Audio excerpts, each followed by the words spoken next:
Hey guys, this is Miss Sinclair from University High School in Tucson, Arizona, continuing with the Unit 5 lectures for AP World History. We've already talked about the American Revolution, the French Revolution, and today we're going to talk about the Haitian Revolution and the reaction of conservatives. So we're just moving right along through our age of revolution. If you've missed those earlier lectures, they are available for you. If you need notes or to follow along with the PowerPoint, you can find those on the Google Classroom, along with study materials. And if you want more videos connecting to the topics from this unit, if you just look on the YouTube channel, you'll see there's a whole playlist of just Unit 5 related videos. All right, let's get started. So, Haiti. Haiti was originally known as Saint-Dominique. It was a French Caribbean sugar colony. So, let's remember what's been going on in the Caribbean. Since the arrival of the Europeans, we've seen the decimation of the Native American population. We have seen the decimation of the natural environment and the creation of these huge sugar plantations, which require the labor of slaves to harvest and process the sugar. So the result is that in Haiti, we have a really mixed society. We have slave workers, we have freed blacks, we have French colonists, and lots of intermixing of races. Haiti was one of the richest colonies in the Americas, and it was also based on an incredibly brutal slave regime. So one of the things we see in this society is this group of people called the Gens de Couleur. These are freed men and women of color in Haiti. Yeah, they might be like straight up African, but more likely they are mixed race. So you can see here in this image on the slide a free mixed race woman with a African slave or a slave of African descent, at least. So many of these women and men are going to seek greater political rights. They want less racial discrimination. I mean, in their minds, we're free, we're French, we should be treated the same as any other free French citizen, regardless of skin color. And they will be well read and later support the Haitian Revolution. So,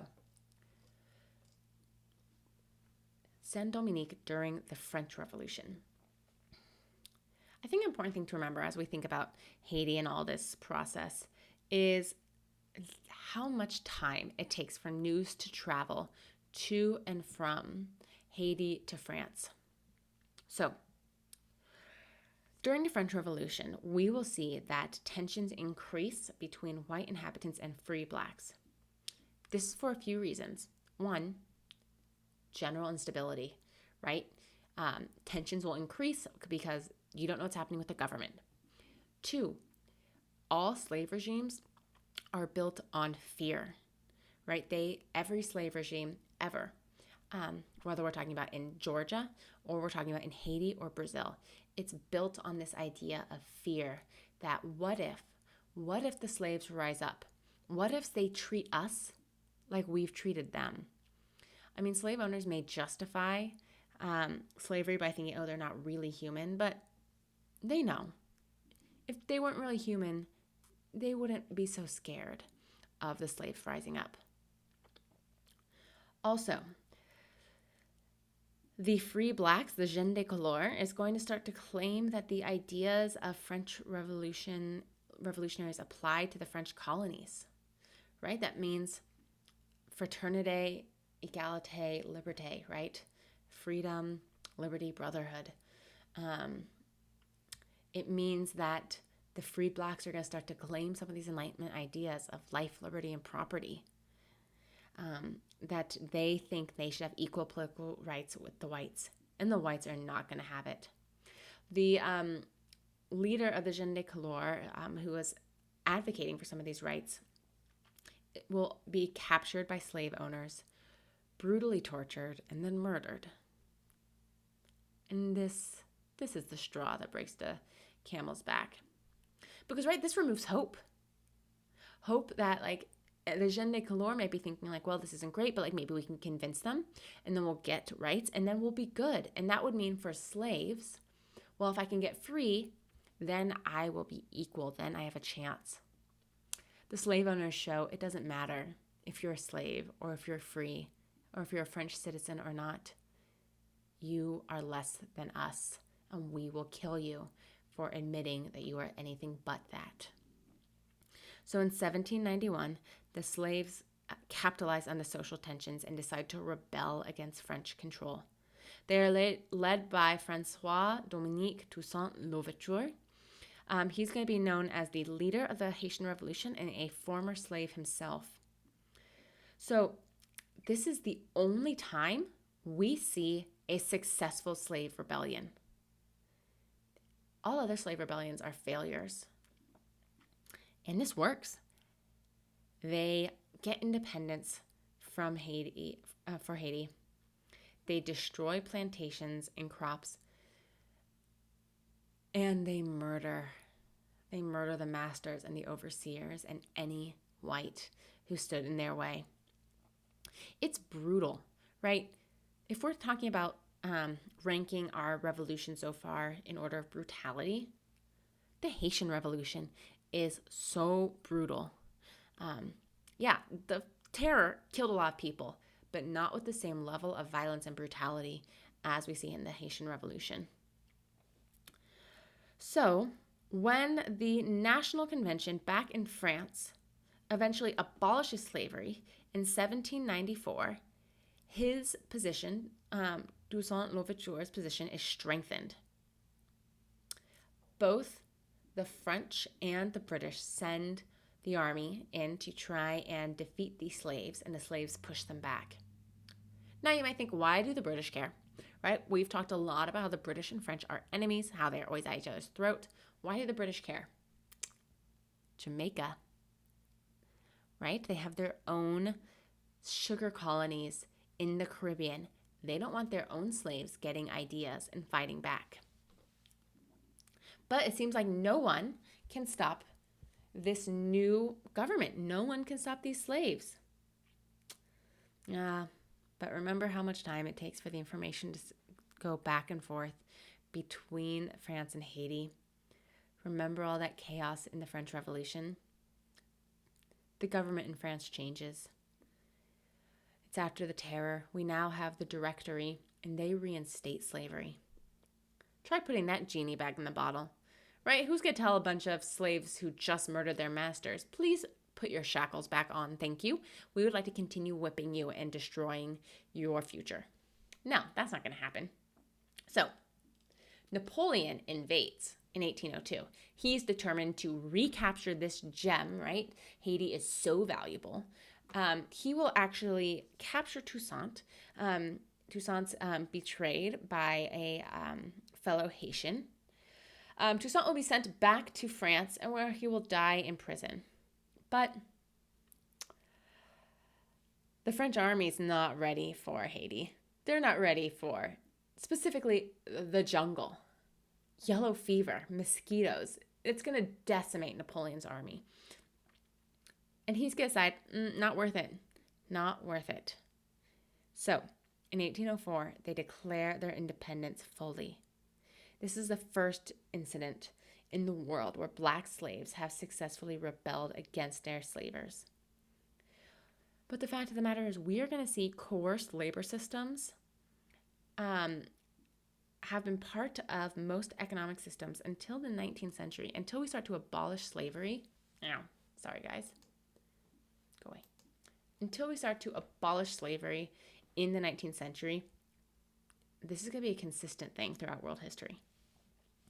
So, how did the French Revolution influence the Haitian Revolution, and why is the Haitian Revolution significant? One of the things I would encourage you to do in this process as well is compare the American, French, and Haitian revolutions. How are they similar? How are they different? That's a useful thing. But let's go back to Europe. Let's talk about the Congress of Vienna. If you're taking AP Euro, this is a really big deal for you. But in world history, it's going to warrant a few slides, and that's it. So, post-Napoleon, Europe has to get back together and decide, what are we going to do? What are our new borders going to be? Because if you remember, Napoleon conquered most of Europe. So what do we do? The Congress of Vienna is going to be a meeting of representatives of European monarchs called to reestablish the old order after the defeat of Napoleon. We see growing political movements across Western Europe. And these are very obvious in the Congress of Vienna. We have conservatism, right? Conservatism is advocating to support monarchies, aristocracies, churches. Conservatives want to maintain tradition.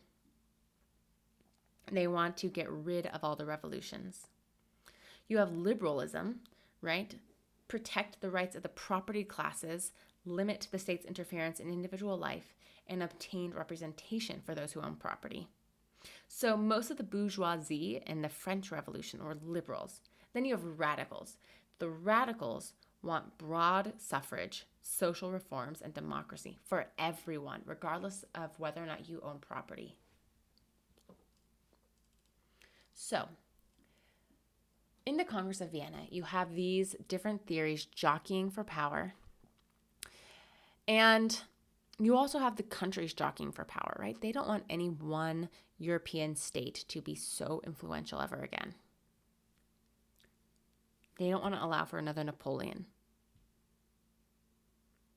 So they redraw Europe. France loses some territory.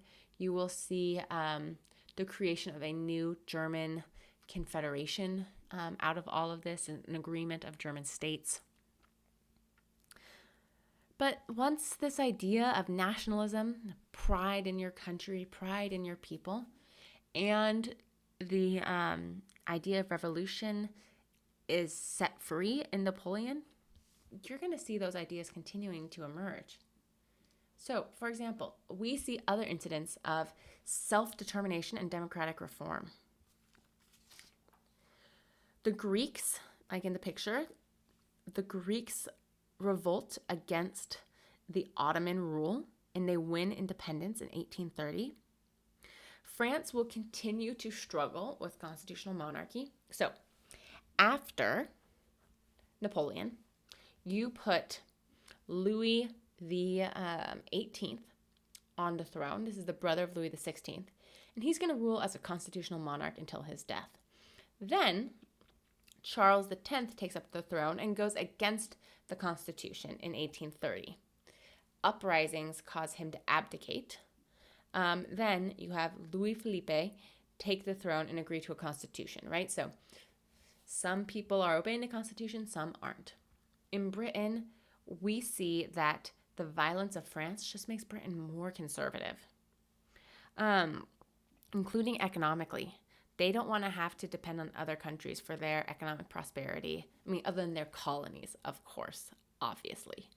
So the Corn Laws are passed, which will say that Britain will not import any foreign grain, which primarily just benefits the wealthy landowners, because, I mean, they're the ones growing the grain in Britain.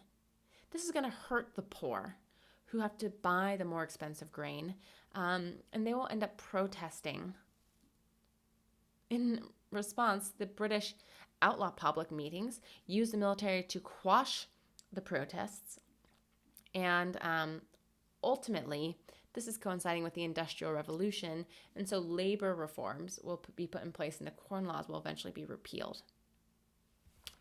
So I've mentioned American Revolution, French Revolution, Haitian Revolution, revolutions of 1830, and now what about the revolutions of 1848? 1848 is a weird year. It's just like all of a sudden, all of Europe just like decides to overthrow their governments. So in France, they overthrow the king. This is like Les Mis, right? If you've seen the musical Les Miserables or read the book that's like a bazillion pages long, this is when that's happening. They create the Second French Republic. The goal here is no more slavery, men can vote, no death penalty, a 10-hour workday. The poor people want more. The middle class don't. And so the military is used. So Louis Napoleon, nephew of Napoleon Bonaparte, is going to be made president. In 1851, he will overthrow the Constitution and call himself Emperor Napoleon III.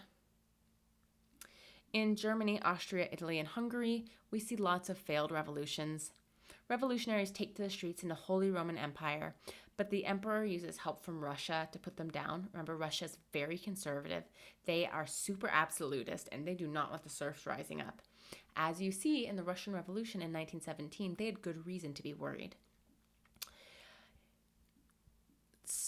If you remember, Germany is made up of a bunch of states, and there's a desire for German unification, but it doesn't work. So King Frederick William IV remains in power. So we see that the revolutions of 1848 are failures, right? They're total failures.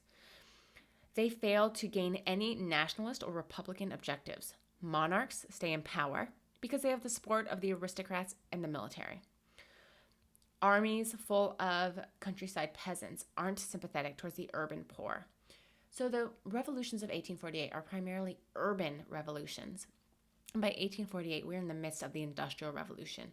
So we start to really see this split between rural and urban life. And if you're poor in a city during this time, it's a lot worse than being poor in the countryside.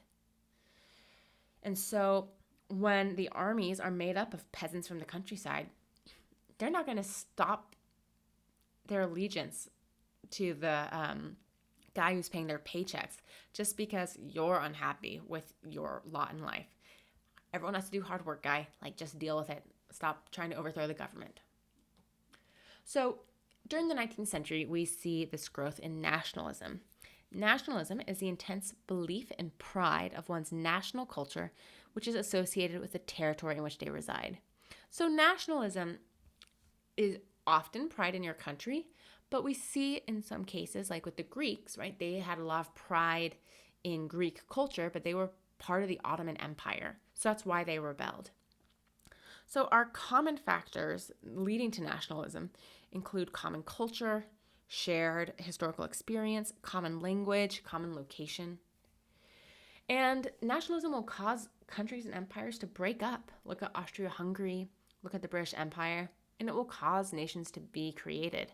Italy in 1870, Germany in 1871. So Tom Ritchie is a AP Euro guy, but since most of what we've been talking about is Europe, if you want more information about the revolutions of 1848, I recommend you watch his video. Purpose of the Congress of Vienna. What is it? What's nationalism? And then your summary. Thanks for listening, guys. As always, if you need more resources, go to the Google Classroom. You can find the PowerPoint, textbook, and all that jazz there. If you want more videos that align with this content, just go to the YouTube page and you'll see a playlist for Unit 5 videos. There are a lot more videos that I put in that playlist than I am able to use in class. So check it out if you want more resources. Thanks.